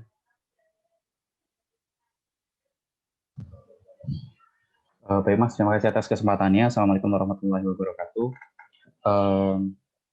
Mohon izin untuk ini sih melengkapi informasi gitu, karena terutama terkait dengan tadi sempat disinggung beberapa kali terkait dengan data zakat, infak, sedekah dan sebagainya. Mengingat beberapa waktu yang lalu itu saya sempat beraudiensi dengan Bu M. Hamidiyah. Kalau nggak salah beliau waktu itu masih anggota Basnas. Masalah data ini juga sempat mengemuka kemarin, sempat ditanyakan gitu. Jadi jawaban beliau itu kira-kira begini. Jadi betul yang disampaikan oleh Mas Media tadi bahwa Basnas di pusat, provinsi dan kabupaten itu nggak terkoordinasi. Memang betul karena memang Basnas di provinsi dan di kabupaten itu dibentuknya oleh pemerintah setempat. Jadi memang tidak terkoordinasi di Basnas pusat. Kemudian terkait dengan data ini menjebatannya seperti apa gitu. Jadi Basnas ini akhirnya membuat suatu semacam sistem informasi begitu yang isinya itu adalah data mustahik gitu, yang diambil dari kalau tidak salah, ini saya kalau tidak salah ingat, mohon maaf kalau mungkin salah, sekitar 10 atau 20% masyarakat termiskin Indonesia. itu ditetapkan itu masuk datanya dalam data mustahik itu, dan diharapkan setiap lembaga amil zakat itu menyalurkan bantuan atau menyalurkan zakat, infak dan sedekah kepada beliau-beliau ini, kepada orang-orang yang mustahik ini, data itu diupdate gitu. Kendalanya adalah ternyata nggak diupdate, banyak yang nggak diupdate begitu. Jadi data ini kan awalnya disusun supaya penerima zakat itu nggak tumpang tindih gitu. Jadi jangan sampai dia menerima zakat 2 kali gitu. Atau menerima sesuatu 2 kali lah, katakanlah begitu. Kendalanya itu tadi bahwa tidak semua LAS menginput data ke sistem informasi itu, sehingga dampaknya adalah datanya nggak bagus gitu. Oleh sebab itu data itu tidak dibuka secara luas oleh Basnas karena khawatir kalaupun memang digunakan untuk penelitian dan sebagainya, ya karena datanya nggak bagus, jadi penelitiannya jadi kurang bagus juga. Terus ada hal menarik juga gitu yang disampaikan oleh beliau gitu, bahwa mulai 2019 kemarin Basnas itu menerbitkan indeks pendayagunaan zakat. Dan salah satu indikator baru di situ adalah indikator dakwah dan sosial gitu. Ini kan tadi yang sempat dibahas dalam sesi ini gitu, bahwa orang miskin itu atau orang kaya itu cenderung lebih religius daripada yang miskin. Yang salah satu indikatornya tadi adalah seberapa sering dia sholat, seberapa sering dia ikut pengajian dan sebagainya. Nah, di indeks pendayagunaan zakat itu alhamdulillah sudah merekam hal itu gitu. Cuma mungkin belum ada rilis yang rilis penelitian mengenai yang menggunakan indeks ini karena memang baru diterbitkan tahun 2019. Kemudian terakhir, kenapa dampaknya belum terasa gitu ya. Kemudian tadi seperti disampaikan banyak masalah terkait dengan penggunaan dana masjid yang untuk bangun toilet dan sebagainya gitu. Barangkali yang bisa disorot adalah karena pengelolaannya memang kurang bagus gitu. Jadi dana zakat, infak, sedekah yang disalurkan lewat organisasi pengelola zakat itu tahun 2019 kemarin hanya 12 triliun, sementara yang lewat masjid, yayasan dan sebagainya 53 triliun.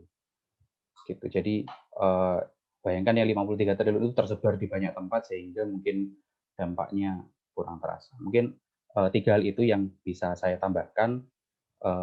Semoga bisa memberi tambahan informasi buat rekan-rekan sekalian. Terima kasih. Assalamualaikum warahmatullahi wabarakatuh.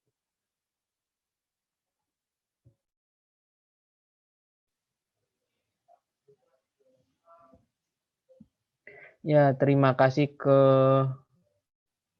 Mas Reza Syam Pratama. Ini Mas Media mau memberikan tanggapan terkait informasi yang diberikan Mas Reza? Ya, makasih banyak Mas Reza. Saya kira informasi yang sangat relevan dan bermanfaat juga ya. Yang memang ya begitulah, saya kira tantangan-tantangannya dalam pengelolaan data, bagaimana juga masa depan pengelolaan zakat di Indonesia gitu. Nah, memang ini soal berpacu dengan waktu juga gitu. Kita nggak bisa menunggu lebih lama begitu ya, karena memang masyarakat di masa COVID-19 itu kesulitannya sekarang hari ini gitu.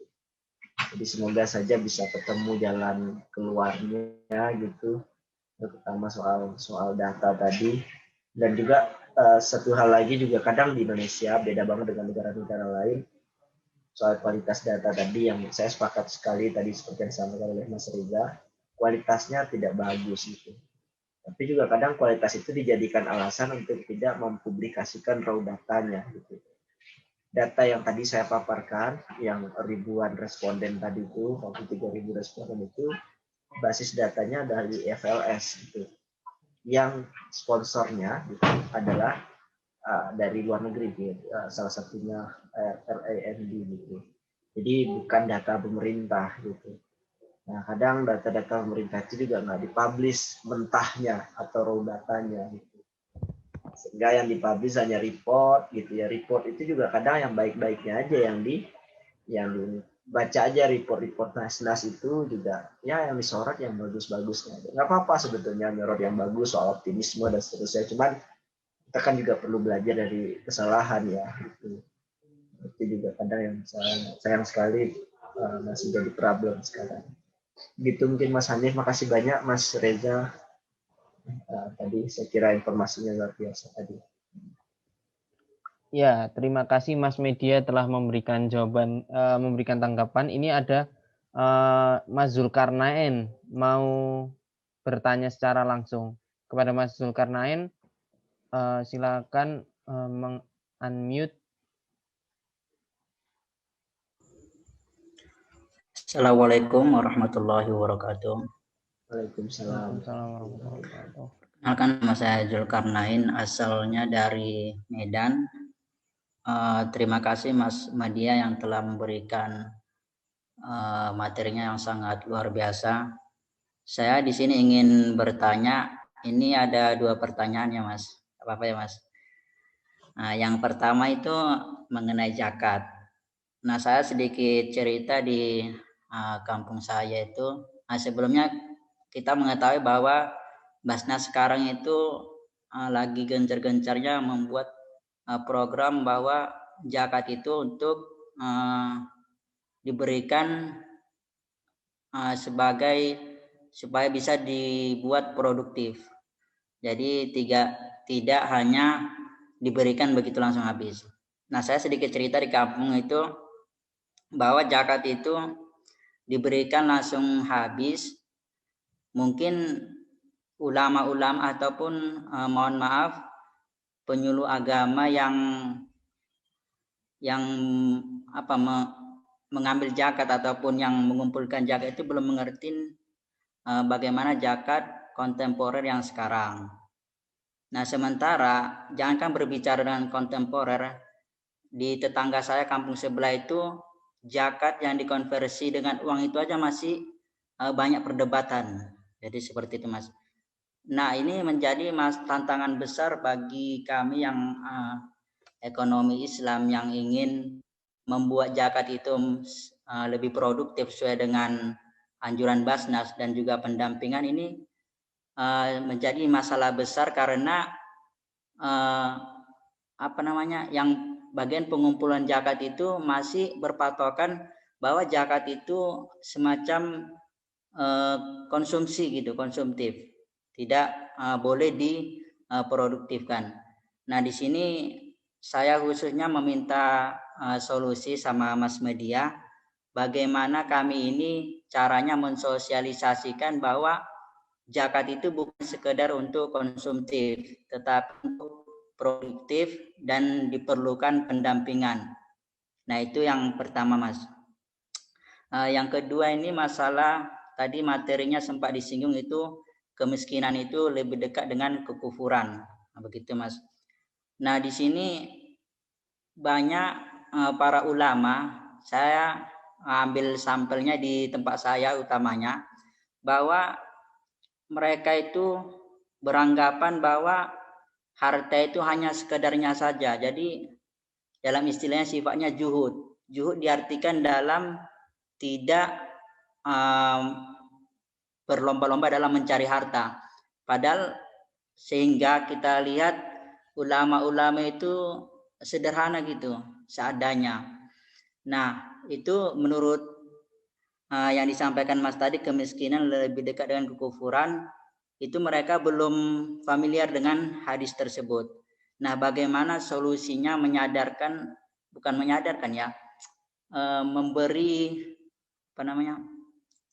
memberi pemahaman terhadap masyarakat yang telah didoktrin oleh pemuka agama bahwa agama Islam itu bukan mengajarkan sederhana, bukan hanya mengajarkan ibadah saja, tapi mencari harta yang bisa untuk dialokasikan kebermanfaat bagi orang lain. Nah, bagaimana caranya kami ini sebagai ekonomi Islam gencar-gencar untuk membuat masyarakat itu lebih paham bahwa mencari harta itu sebuah kewajiban agar tidak menjadi kekufuran ketika dia nanti miskin. Nah, begitu Mas. Terima kasih sebelumnya.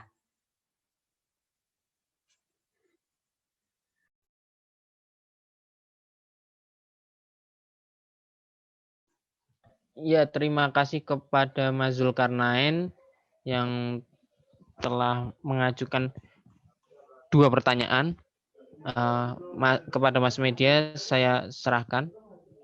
Baik, Mas Zulkarnain, terima kasih atas pertanyaannya. Ini pertanyaannya sulit, Mas, yang barangkali saya belum punya apa ya, kayak jawaban yang kuat atau jawaban yang pasti begitu, karena pertama memang keterbatasan, tentu saja pemahaman tentang tantangan dalam penyaluran zakat, Mas, karena itu juga bukan bidang riset atau keilmuan saya gitu. Tapi mungkin barangkali saya bisa memberikan perspektif yang lebih holistik begitu ya.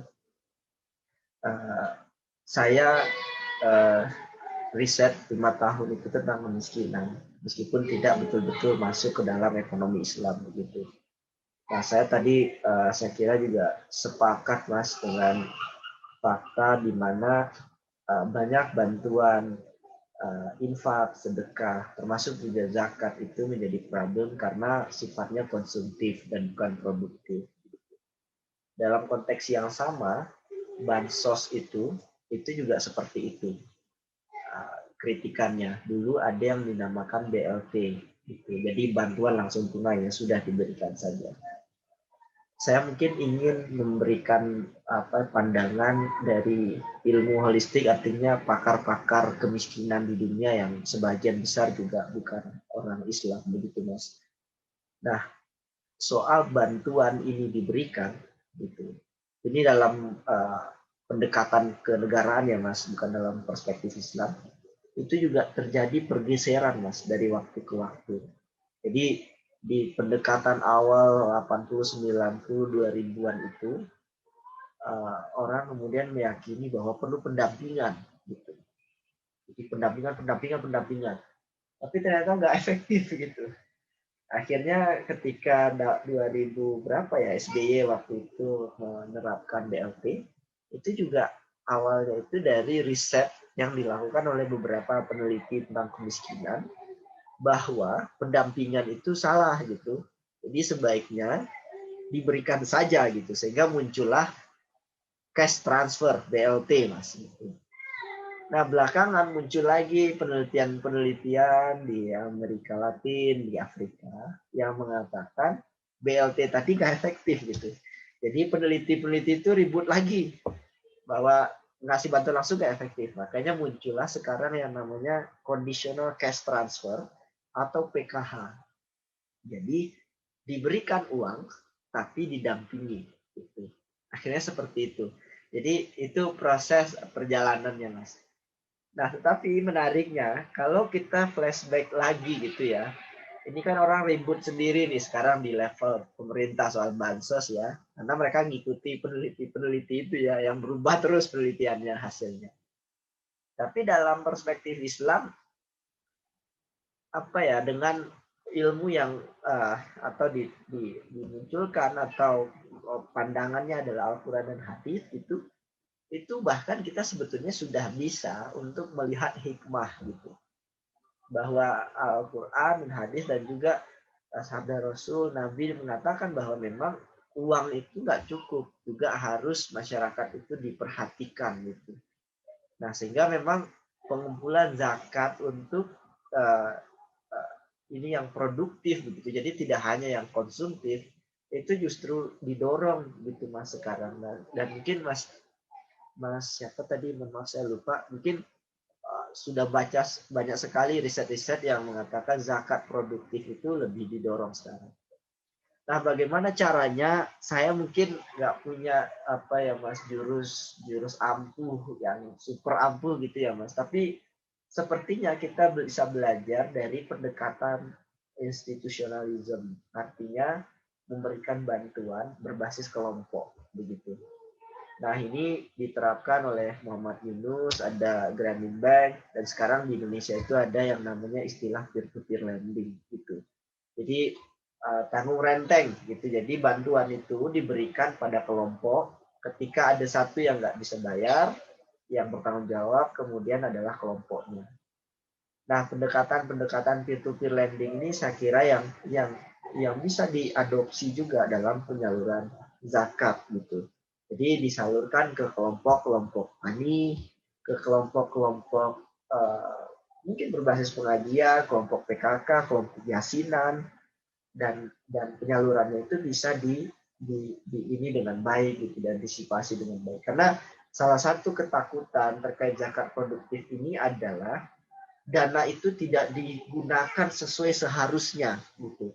Jadi kalau konsumtif itu kan lepas aja ya. Kita ngasih ke si A, ya udah si A itu mau buat beli permen, buat beli mie atau buat beli motor, terserah, itu adalah haknya si A. Tapi ketika zakat untuk produktif, kita kan perlu kasih rule, harus begini, harus begini. Nah, ketakutan orang adalah zakat produktif itu nggak digunakan untuk yang seharusnya. Makanya dengan karakter Indonesia, itu sebetulnya cukup efektif ketika dilakukan pendekatan berbasis kelompok. Nah, cara memulai ini yang berat, Mas, menurut saya gitu. Terutama bagi teman-teman di ekonomi Islam adalah menyusun grand design-nya gitu, atau skema penyalurannya, termasuk juga monitoring pemberian dana tersebut, hingga kemudian pemantauan evaluasi bahwa dana itu betul-betul efektif. Nah, ini yang Mas belum punya gitu ya. Saya belum baca. Kalaupun ada mungkin belum cukup kuat. Kalaupun ada mungkin juga belum cukup simpel gitu, Mas. Mudah dipahami oleh masyarakat. Nah, ini yang saya kira mungkin ke depannya itu sangat perlu, Mas, untuk didorong gitu. Nah, kemudian pertanyaan yang kedua tadi, saya kira saya juga punya pertanyaan yang sama, Mas, karena itu juga terjadi di kampung halaman saya gitu. Ketika memang sebagian tokoh masyarakat menganggap bahwa ini adalah bagian dari takdir gitu. Bahwa kemiskinan, ada masyarakat yang terlahir dengan miskin gitu. Tapi juga sebetulnya juga kan itu tidak bisa kita telan mentah-mentah begitu ya, karena memang dalam Al-Quran pun mensyaratkan bahwa Allah nggak akan merubah umatnya kalau bukan karena usaha dari mereka sendiri. Jadi saya kira ini soal pengetahuan, Mas, mungkin ya, dan proses yang panjang gitu, bahwa untuk meyakinkan masyarakat butuh pendidikan yang baik gitu, baik di level keluarga, termasuk di level pendidikan gitu, sehingga ketika ada pemahaman yang rasa-rasanya kurang tepat itu bisa segera diantisipasi gitu dan dibentahkan. Cuman mungkin saya kira juga di Medan atau di Sumatera Barat itu mirip-mirip, Mas. Kadang yang muda ini nggak bisa kasih nasihat ke orang yang lebih tua gitu ya. Atau susah memang ngasih pemahaman ke tokoh masyarakat yang dia itu pokoknya benar gitu. Nah, saya kira ini juga soal bagaimana kemampuan kita berkomunikasi gitu. Karena memang dalam Al-Quran itu konsep kemiskinan itu sudah dijelaskan dengan baik gitu. Jadi Yusuf Qardawi, Rakib Al-Istafani gitu. Jadi itu sudah menjelaskan bagaimana perspektif fakir gitu di dalam Islam. Kenapa dia dikategorikan fakir, kemudian kenapa kita perlu mengeluarkan atau membantu saudara-saudara kita yang miskin gitu. Kenapa kita tidak boleh meninggalkan generasi setelah kita dalam keadaan lemah gitu. Itu juga sudah dijelaskan dengan detail bahkan di dalam Islam begitu. Makanya doanya kan berlindung kepada Allah dari kelemahan, kemalasan, kemudian terlilit hutang juga ya, dan dikuasai orang gitu. Jadi ya itu doa kita, tentu kita harus berikhtiar gitu. Tapi sekali lagi memang tidak mudah gitu, Mas, untuk meyakinkan, apalagi ya di kampung. Saya kebayang di Medan juga, saya mencoba membayangkan di kampung saya itu juga wah luar biasa sulit, Mas, gitu. Meskipun saya misalkan S3 tuh saya ngomong ini nih, wah bisa digampar juga sama tokoh masyarakat itu gitu. Kalau seandainya saya terlalu keras gitu atau akan menyalahkan pemahaman dia. Jadi memang butuh perjuangan dakwah yang tidak mudah Mas gitu. Begitu mungkin Mas Hanif. Maaf kalau ada yang kurang tepat ya Mas tadi jawabannya. Ya, terima kasih Mas Media telah Ya. menjawab yang tadi diberikan Mas Zulkarnain tadi ya. Lalu ini ada pertanyaan dari Mas Zaki lagi Mas. Nah, hubung sisa 19. Jadi ini jawabannya sekalian digabung dengan kalimat penutup saja Mas. Boleh Mas. Ini pertanyaannya terkait bagaimana gerakan merekam live video saat pengurus DKI mengumumkan kas masjid tiap sebelum Jumatan, pra-Jumatan, untuk mendorong dan menularkan budaya transparansi. Apakah bermasalah secara etis, ataukah lebih pas mengoptimalkan peran lembaga-lembaga seperti Dewan Masjid Indonesia cukup ditaati oleh DKM masjid-masjid? Oke, saya mohon maaf ya Mas karena nggak mengikuti isunya. Berarti ada rekaman video gitu ya sebelum Jumatan ya? Ini mungkin Di DKI atau di mana Mas tadi? Semacam gerakan baru untuk menunjukkan meningkatkan budaya transparansinya Mas, sepertinya gitu. Oh ya. Ya kalau menurut saya Mas sepanjang memang itu tidak mencampuri proses ibadah wajib gitu ya, itu sangat-sangat perlu didorong begitu ya. Artinya sepanjang misalkan nggak pada saat pelaksanaan ibadah Jumat itu saya kira nggak masalah. Selama ini saya kira sudah dilakukan, tapi dengan cara konvensional ya. Jadi seperti sebelum khutbah itu ada takmir masjid biasanya mengumumkan pendapatan sekian, pengeluaran sekian masjid gitu. Ini nggak salah gitu, tapi ini cara lama gitu. Kita perlu berubah gitu ya, dengan cara-cara yang lebih efektif begitu. Apakah itu bisa dikirimkan langsung secara digital ke handphone jamaah misalkan, itu sangat tinggal sekali klik gitu sekarang. Ataukah diumumkan secara digital di papan-papan digital di masjid gitu. Jadi memang butuh kreativitas dan inovasi gitu dalam pengelolaan. Tapi semangatnya tetap sekali lagi adalah semangat akuntabilitas, semangat untuk umat begitu.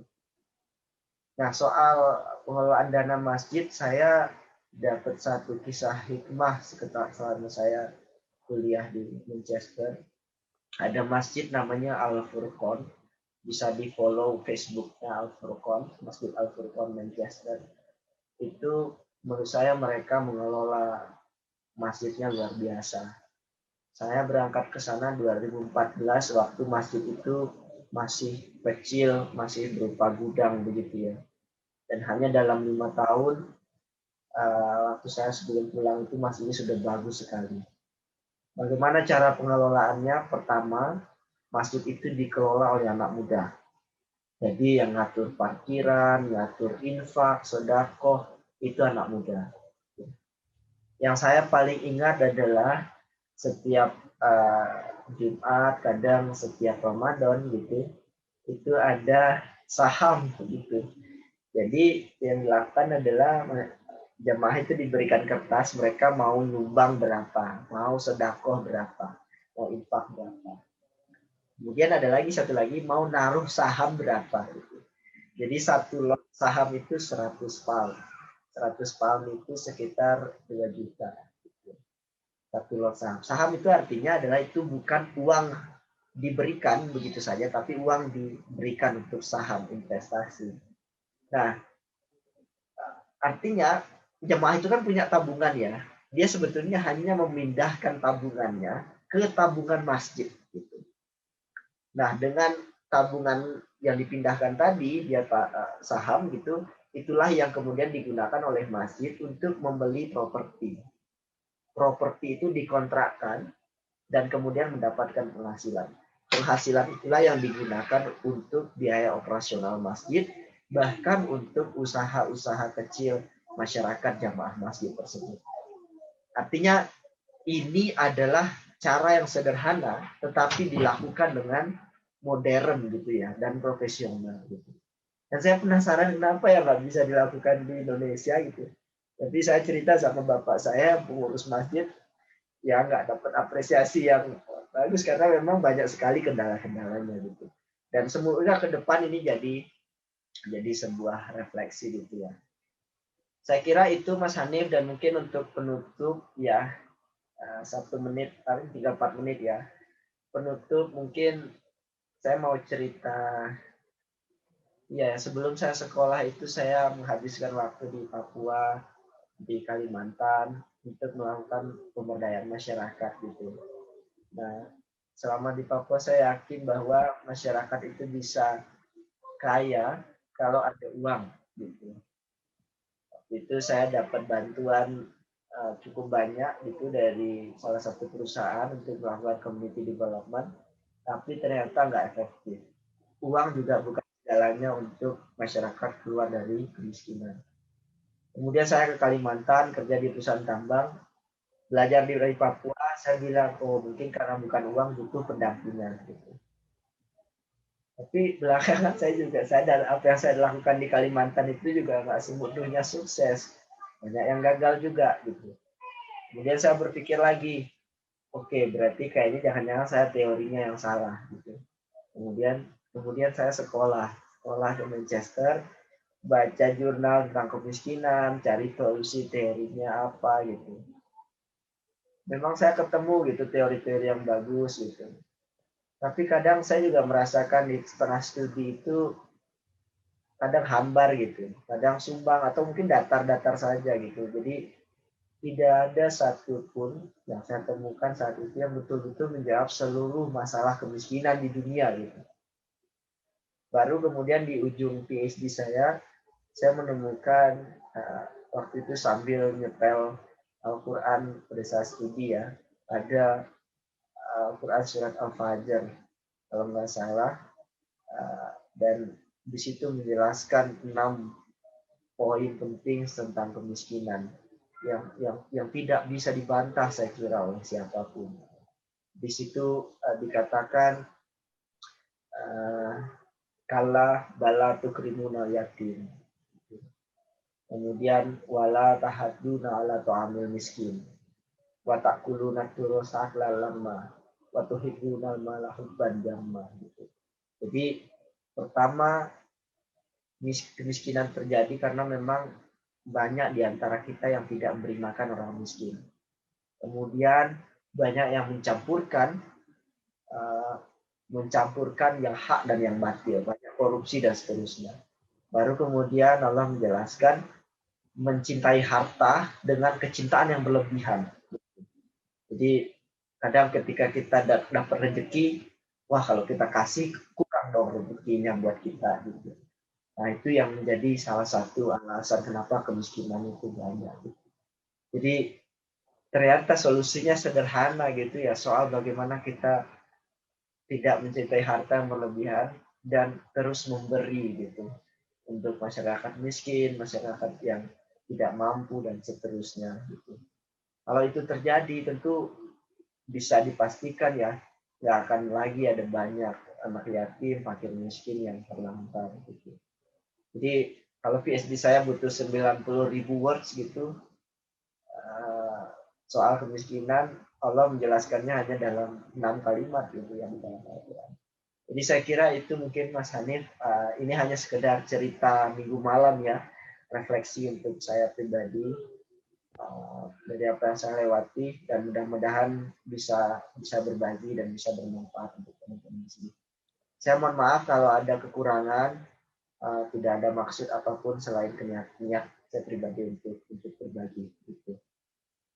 Itu saja Mas Hanif, kalau ada kekurangan tentu saja itu dari saya pribadi dan kesempurnaan hanya milik Allah Subhanahu wa taala. Assalamualaikum warahmatullahi wabarakatuh.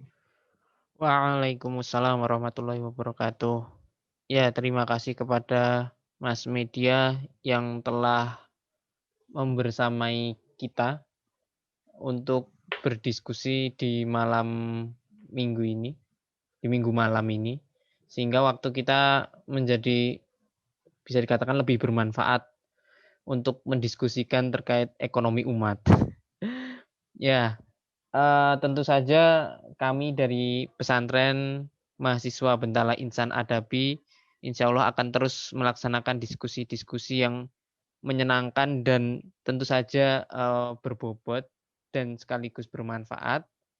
Silahkan para peserta dapat memfollow IG kami Bentala Tamadun Nusantara. Ya, di sana kami selalu bisa dikatakan tiap minggu mengupdate kajian apa yang akan kami laksanakan, kami adakan. Nah, saya selaku moderator mohon maaf jika ada kekurangan dalam memimpin diskusi pada malam hari ini. Tentu saja itu adalah pembelajaran dari Allah Subhanahu wa taala sehingga saya dapat terus belajar sehingga saya lebih baik lagi, dan jika ada kelebihannya itu adalah tanda-tanda kebesaran Allah Subhanahu wa taala. Wassalamualaikum warahmatullahi wabarakatuh.